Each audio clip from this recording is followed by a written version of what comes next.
तो कहानी की शुरुआत होती है और हमें 17 साल के लड़के डैन को दिखाया जाता है और यहीं पर हम उसकी मॉम लीना को भी देख पाते हैं। हम जान पाते हैं कि लीना एक पेशे से डॉक्टर होती है, लेकिन जब उसके बेटे रॉबी की एक कार एक्सीडेंट में मौत हो चुकी थी तब से लीना ने अपना जॉब छोड़ दिया था और तब से वो घर पे ही रहने लगती है। अब हम देख पाते हैं कि लीना पेशे से तो एक डॉक्टर है, लेकिन आजकल वो खुद डिप्रेशन में रहती है और हमेशा अपने बेटे रॉबी को याद करती रहती है। ऐसे में नीना का दूसरा बेटा डैन उसे संभालता है, क्योंकि नीना का पति एक बिजनेस के सिलसिले में हमेशा बाहर ही रहता था। यहाँ पर लीना अपने आप को काफी अकेला महसूस करती है, लेकिन उसका बेटा भी अपने भाई की मौत का खुद को जिम्मेदार समझता है। इसके बाद वो अक्सर अपने फ्रेंड के साथ लड़ाई करता है और उसी के साथ गुस्सा शांत करता है।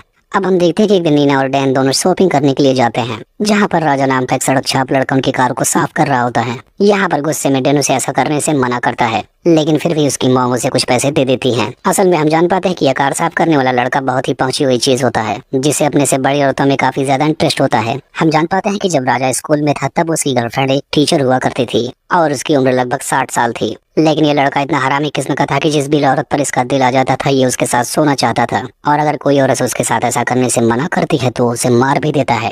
अब हम देखते हैं कि नीना और डैन दोनों शॉपिंग करके अपने घर के लिए वापस जाने लगते हैं, लेकिन तभी डैन अपनी कार रिवर्स करते टाइम राजा को ठोक देता है, जिसकी वजह से उसे थोड़ी सी चोट लग जाती है। अब ये बात जब नीना को पता चलती है कि उसके आगे पीछे कोई नहीं है, तब नीना उसके मरहम पट्टी करने के लिए उसे अपने घर पर लेकर चली आती है और यहाँ पर वो उसका इलाज करती है, क्योंकि नीना एक डॉक्टर भी होती है।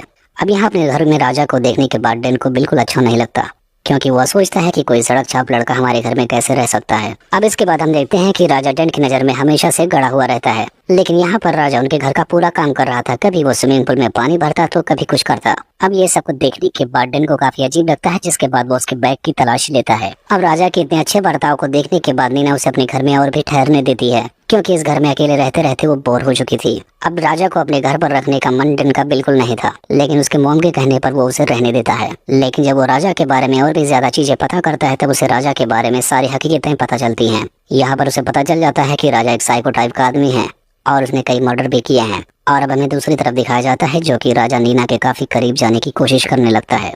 उसे हर बार अलग अलग तरीके से छूने की कोशिश करता है। अब एक बार तो इतनी हद हो जाती है कि डैन राजा को उसकी मॉम के साथ इंटीमेट होते हुए देख भी लेता है, जिसके बाद उसे ऐसा देखने पर बहुत गुस्सा आता है, जिसके बाद वो एक चाकू से उसे मार देता है और उसकी लाश को ले जाकर जंगल में गाड़ देता है। अब हम देखते हैं कि डैन जब घर आता है तब नीना उसे नहलाने लगती है और उसी वक्त उसका हस्बैंड भी आ जाता है और घर आकर वो नीना को बताता है कि मेरे साथ पुलिस ऑफिसर भी आए हैं।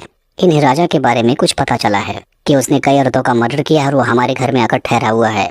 यहाँ पर नीना उसे बताते हैं कि राजा कल शाम तक यहीं पर था, उसके बाद से उसका कोई पता नहीं है। अब नीना और डैन की बातें सुनने के बाद नीना के हस्बैंड को शक होने लगता है और वो फोन जाकर सिक्योरिटी कैमरास को चेक करने लगता है। तब उसे वीडियो में दिखता है कि नीना राजा को वहाँ से जाने के लिए कह रही थी और नीना ने ही राजा को उसके साथ वो सब करने की परमिशन दी थी। अब ये सब देखने के बाद डैन को भी बहुत गुस्सा आता है, जिसके बाद वो सीढ़ी को तोड़कर फेंक देता है और हम देखते हैं कि डैन गुस्से में जाकर स्विमिंग पूल में कूद जाता है और फिर वो बाहर नहीं निकलता, जिससे हमें पता चलता है कि डैन उसे स्विमिंग पूल में डूबकर अपनी जान दे देता है। और इसी को दिखाते हुए इस कहानी का यहीं पर एंड हो जाता है।